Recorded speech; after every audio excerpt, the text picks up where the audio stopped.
only posterior defects. So this is anterior defects, and we did a beautiful sausage. Can someone turn off the light? Little bit.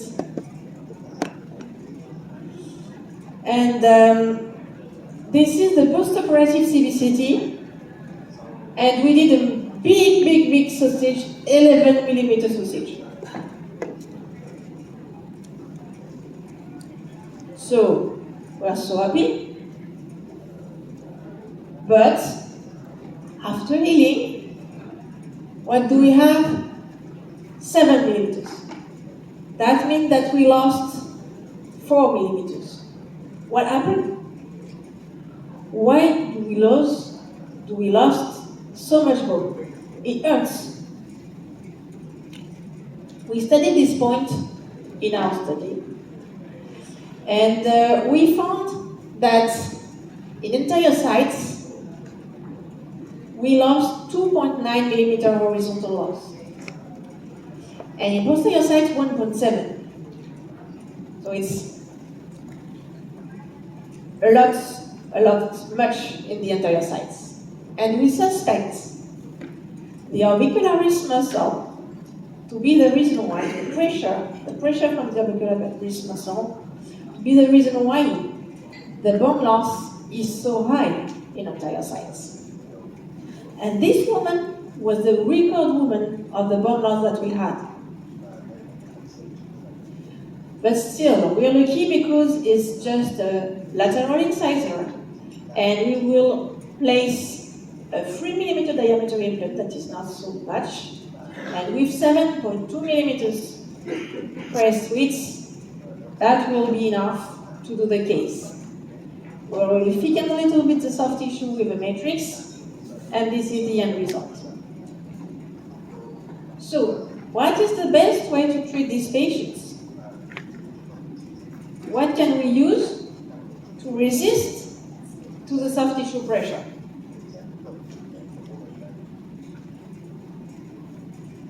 The only predictable way is to use a titanium reinforced non-resorbable membrane. You can treat the anterior defect with collagen membrane, but the results, the bone gain won't be predictable. That means that you can lose more or less bone thickness.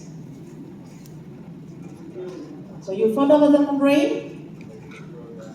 This is the reopening, the implant placement after 6 months,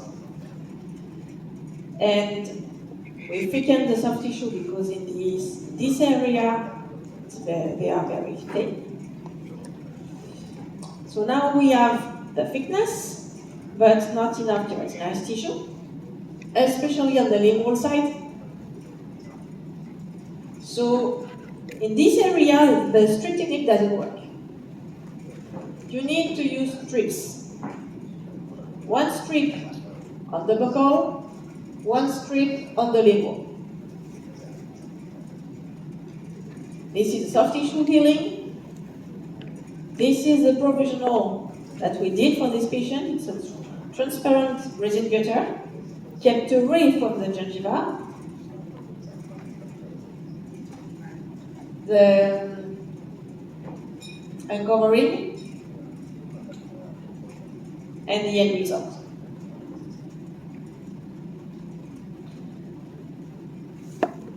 So this is another case. The two central incisors were dead. One because we had a big decay on the root, and the second one because we had a root resorption.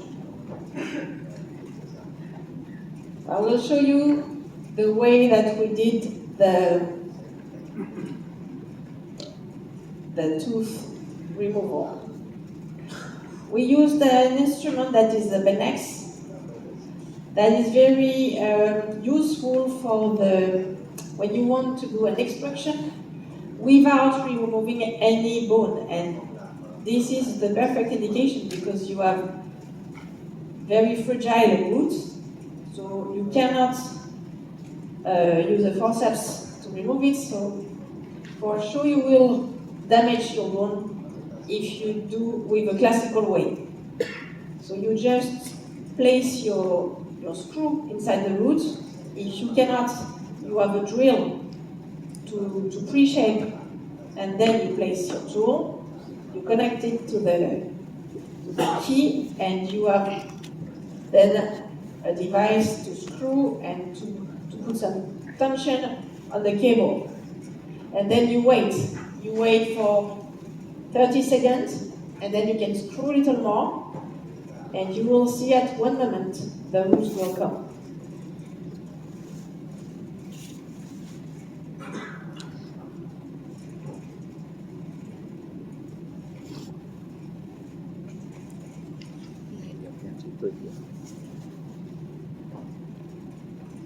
I'm screwing a little bit because it's not coming.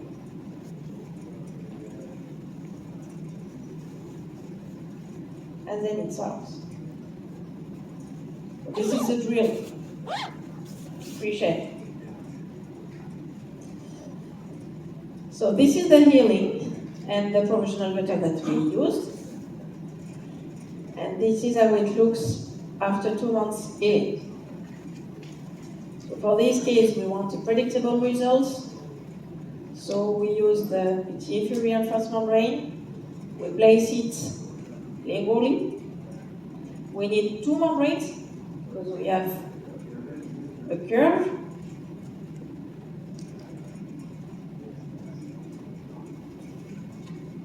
We fix it on the palatal side first.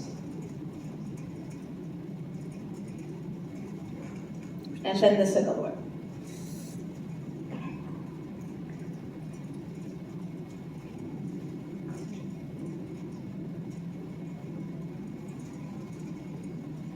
So then we place the mixture.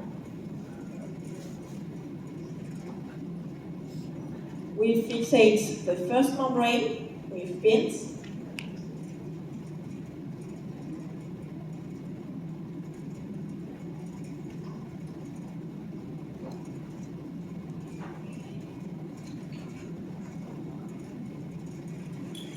And the second membrane is too short. I can fixate it distally, but I'm not able to put a pin there because it's too short. I cannot reach the native bone. But still, I need to adapt it. So the only way is to put a suture and to fixate it in the periosteum. And it's a big work because I have a lot to fix. And I don't want the membrane to be open because otherwise I have the risk of some soft tissue ingrowth.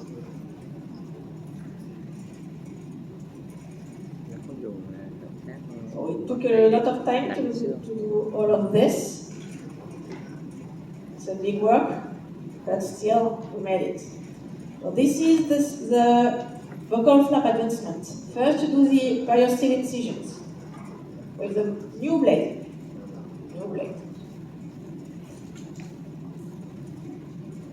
You connect the two lateral vertical incision, and then you use the mini for the elastic fiber separation.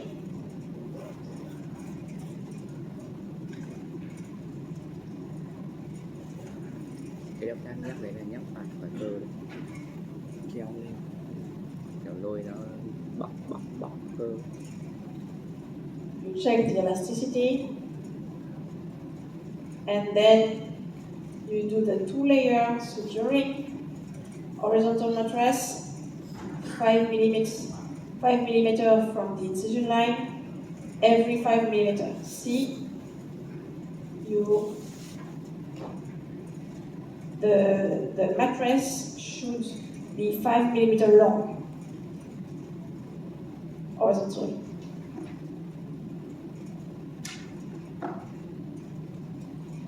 So the entire area is a place where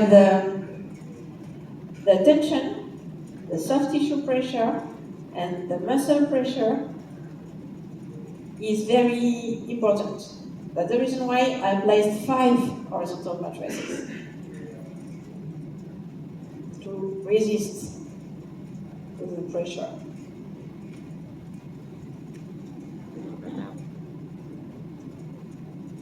So then we place sơ bộ thử vân phát rạch răng. the single interrupted sutures, and I finished with the small 6-point sutures. Này là một hàng tiếp.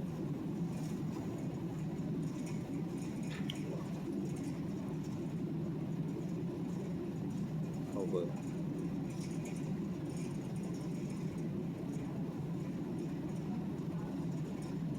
So this is the healing after 3 weeks. The bone, for you to see, we took it from the retromolar area. So then, this is a superimposition of the baseline CBCT and the healing CBCT. And I'm asking to the prosthetics for doing a guide to know where I want the teeth color. Because I know that I have 3 millimeters between the implant color and the teeth color. And when the flap is raised, I don't know where is the good placement, the good position. So this is a reopening. I'm checking the soft tissue thickness, that is not enough. The reopening after the membrane retrieval. So we have a good quality, good graft quality, and this is the 3 millimeters. This is the color that you define. That means that you want your implant color at the level of the ridge. It's okay. I don't need to deepen more my implant. This guide is also used for the implant placement laterally and bucco-laterally. So we add an inadequate bone width around the implant. Then we place some healing abutment to help at the recovery, and a CTG. We can check with the guide and the sutures. Healing and the distorted soft tissue. So I will now show you the technique of the labial strip. So first we do the modified apically position flap. The modified apically position flap begins by drawing a horizontal incision on the keratinized tissue parallel to the mucogingival junction. And to make sure that your incision is in keratinized tissue, do not do it exactly at the limit with the mucosa, but slightly in the keratinized tissue.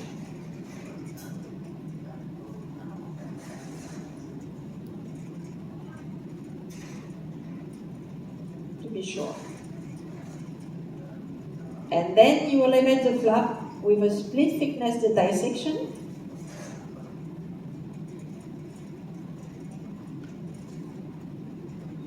You keep the maximum thickness on the patient, and you do the flap as minimally the minimal thickness possible.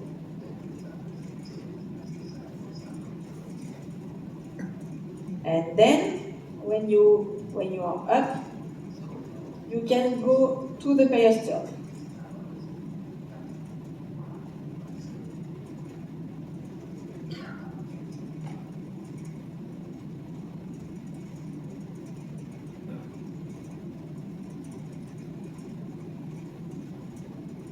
So then, the flap is repositioned with a T-mattress suture. You start like a vertical mattress, and you finish like a horizontal mattress. So it's a vertical and horizontal mattress combination. So the mucosa is kept away from the keratinized garden.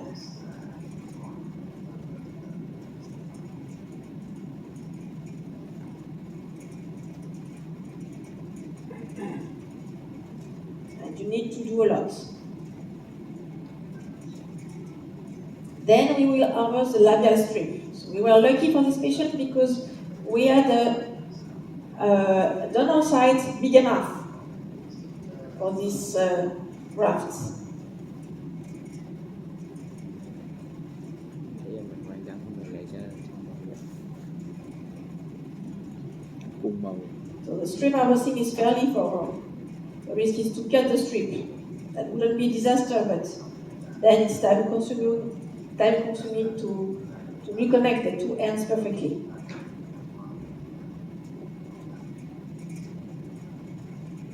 And you see that it's very thin.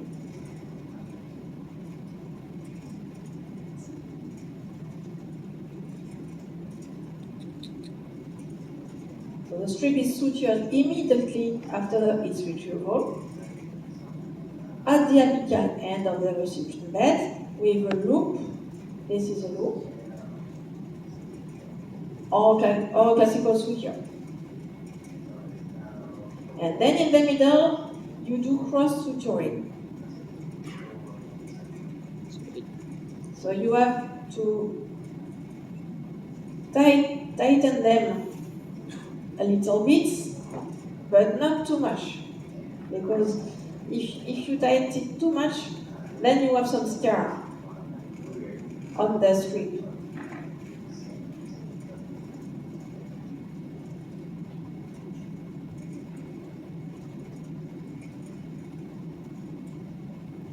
So you let the strip a little bit away from the flap. And then you cut the matrix step by step until you get a good shape.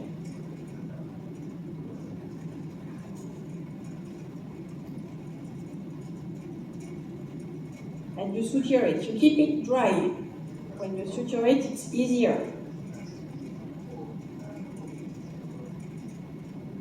And the matrix should not bridge over the strip. That's the reason why we place it 2-3 millimeters from the apically positioned flap.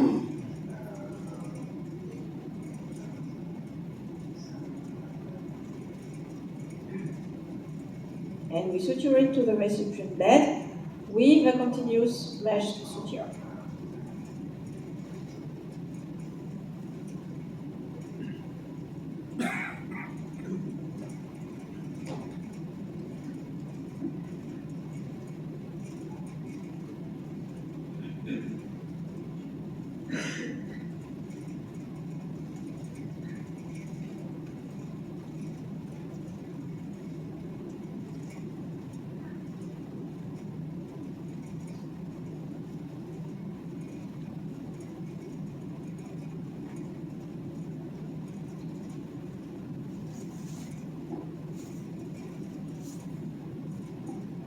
Okay, so this is the healing after 2 weeks.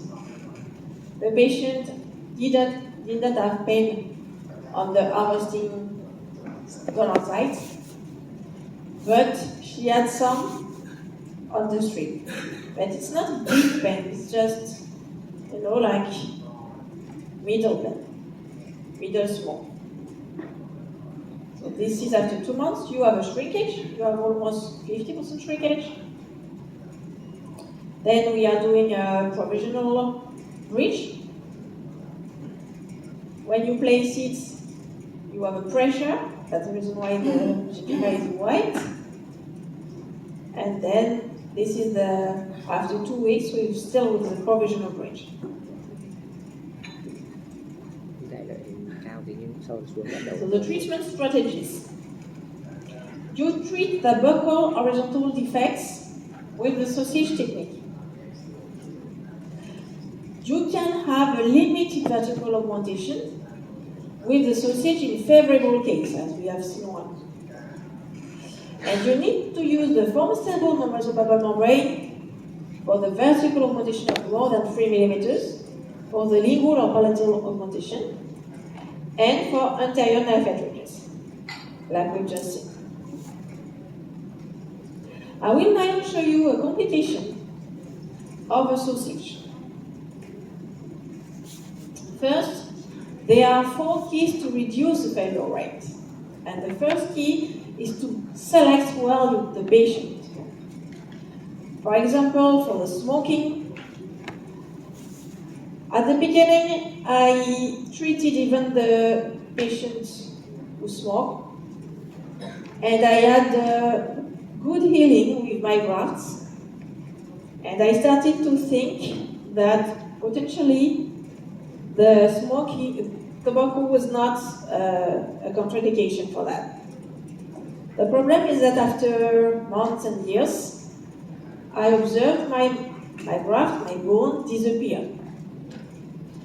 Why? Because it was not alive enough, and with time,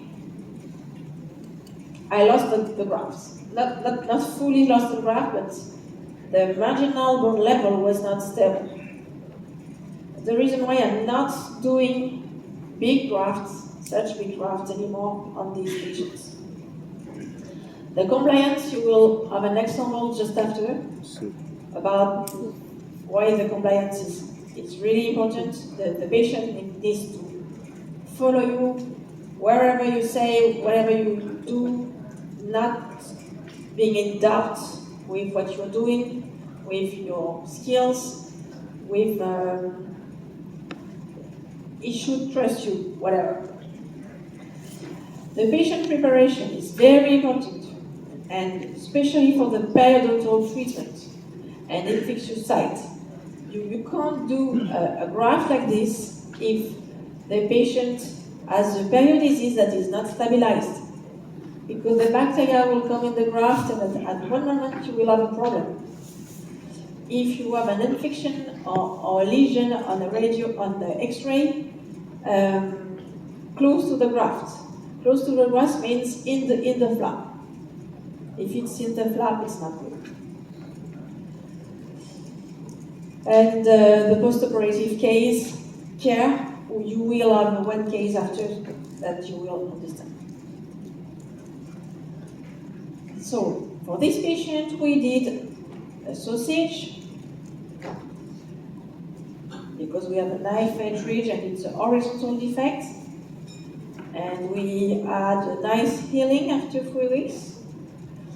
And this patient is very, she wants to be pretty, and she asked for a provisional device, and removable provisional. And I took great care of removing all to keep it far away from the cannula. And it was well done. So I said, okay, now it's done. I see you in 2 months. 2 months later, she's coming back like this. So this is the provisional device that she has. It's not the one I had. She asked the dentist to do a new one that is smaller and that is more flexible, because she was more comfortable and things like that. And she asked the dentist not to tell me, because she knew that I didn't want. And because she was not satisfied, she pressed on it, because the dentist knew that it wouldn't press on the graft, so she removed a part of the device. So after that, the patient was less comfortable, so she pressed on it. That's the reason why now the teeth is there instead of up. Of course, it's not what we want. So when I saw that, I said, okay, now you're finished, and you will have a removable gutter. That's what you earn. But this patient will have 3, because she's very demanding. She will have the one she's wearing every day, that is a little bit broken. The one that is so pretty, that is not, you see, it's a new one. She has to be pretty when she has to be.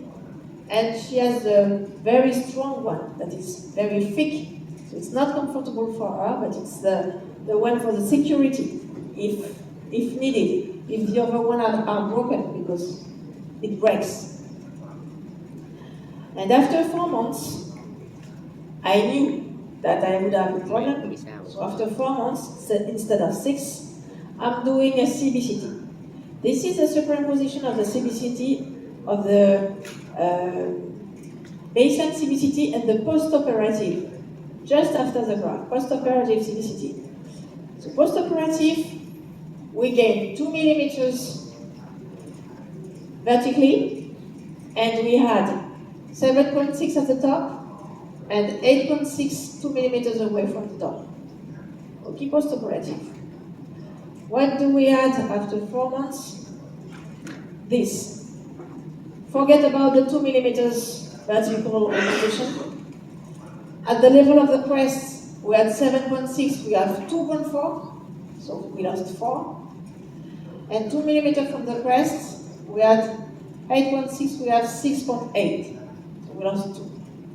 So that means that for the 4 first millimeters, we lost a lot because of the pressure of the provisional device.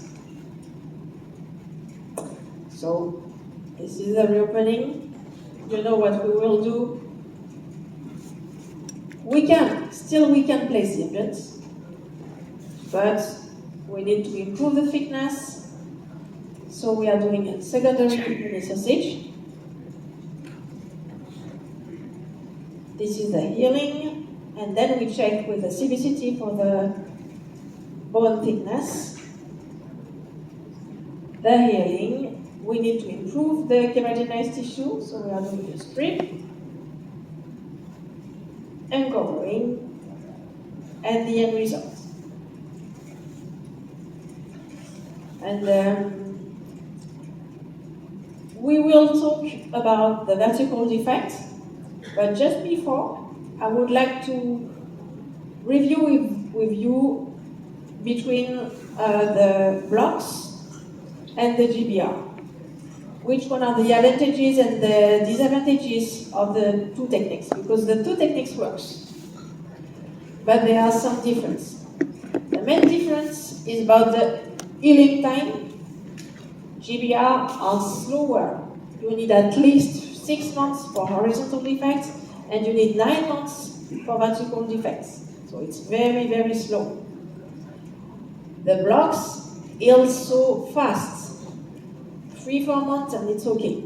That is the big advantage of the blocks. But for the rest, it's better for the GBR. Main thing is maintaining the regeneration out of the genetic bone housing. It's not possible with the autogenous bone. For the ridge, for the peri-implant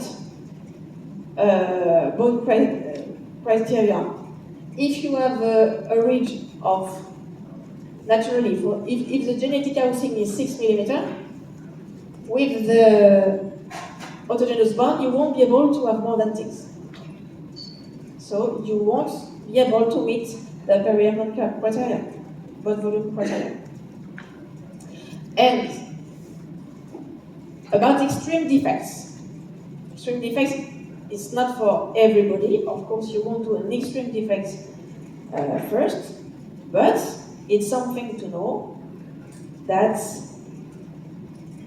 it can't be treated with the blocks. These patients miss 4 incisors, so it's around 2 centimeters and a half. It's a maximum for a block harvesting.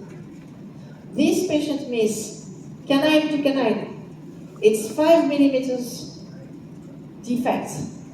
This is the biggest membrane existing, but if it's not enough, I can take a second one. She is 5 centimeters long. I cannot treat this defect with the blocks because I cannot harvest 5 millimeters blocks. And even 2. Because for this technique, for the shell technique, you need 2 blocks. One on the buccal and one on the lingual, because it's a vertical defect.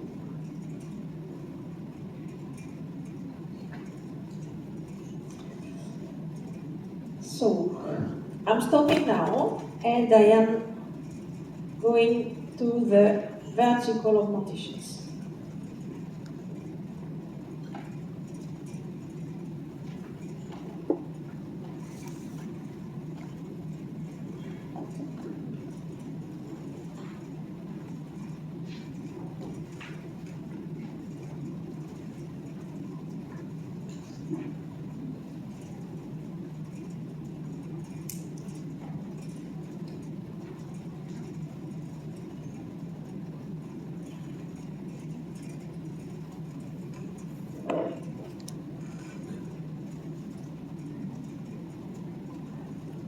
So the vertical defects can be treated with three ways.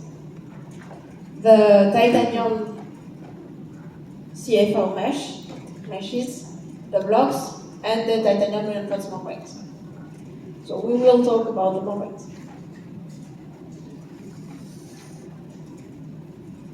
How do we know how much bone we can regenerate? When you have a patient, how do you know which is your vertical bone target? You just need to draw a line, spanning the space between the two bone apex. And for this patient, we are lucky because this bone apex, the measured bone apex, is perfect.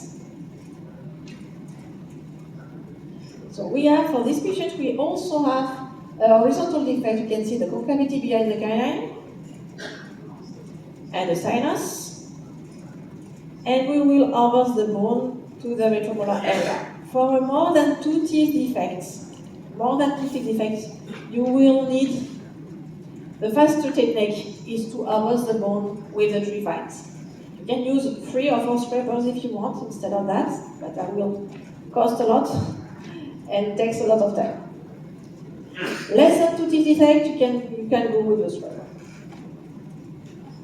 Then you place the particulate graft in front of the membrane, and you can see that the membrane is perfectly adapted to the native bone. And that is one of the difficulties of the technique, is to perfectly adapt the membrane. You cover it with a collagen membrane. We'll explain why after.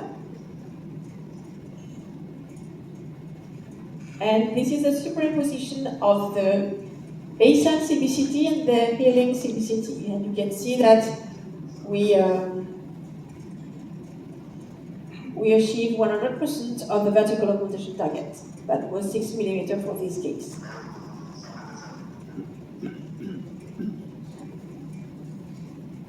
Look at this membrane at the reopening. It's still perfectly adapted to the native bone.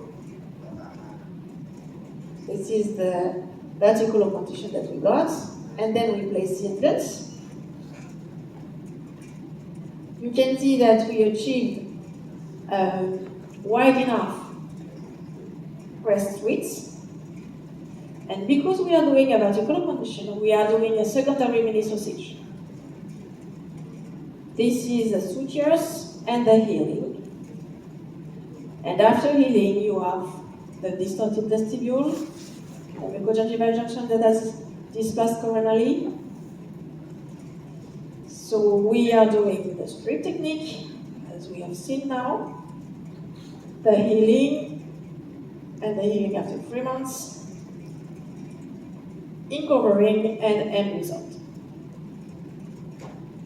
So this is not a new technique. The technique has been developed by the Simonian and Tintis team at the late 90s. They started with the blood clots, then they understood that it was better with autogenous bond, and then they discovered that with the xenografts, they had a better volume stability, and it didn't change the newly formed bone percentage.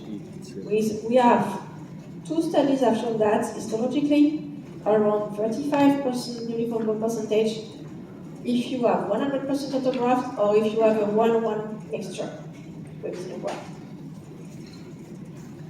The 1-1 mixture turned into the 60-40 ratio thanks to the Professor Urban studies. And The technique has been described at the beginning with the EPTFE membrane that has been removed from the market and now replaced with the DPTFE membrane that you can see on this picture. And then Professor Urban developed the RPM membrane, that is the perforated membrane. That is the reinforced PTFE mesh. So the PTFE membrane has some perforations and is covered by a collagen membrane. You use a collagen membrane to protect the graft from the fibroblasts during the first weeks. After the collagen membrane starts to disintegrate, remember, the same as we have seen this morning, and you can have the interaction with the soft tissue around, and through the perforations, you can have the growth factors coming, the new cells, and the vascularization. So it's not a new technique, but it's a new concept. The vertical GBR 2.0. With this perforated membrane, Urban showed the best results ever published. Less than 5 millimeter, 100% complete regeneration. 5 to 8 millimeters, 95%, and extreme defects, more than 8 millimeters, 90% success, 90% regeneration. Nobody shows that, nobody published that. So with this perforated membrane, you will have transvascularization through the perforations. You will have a more active osteoblastic activity, maturation faster, and better bone quality.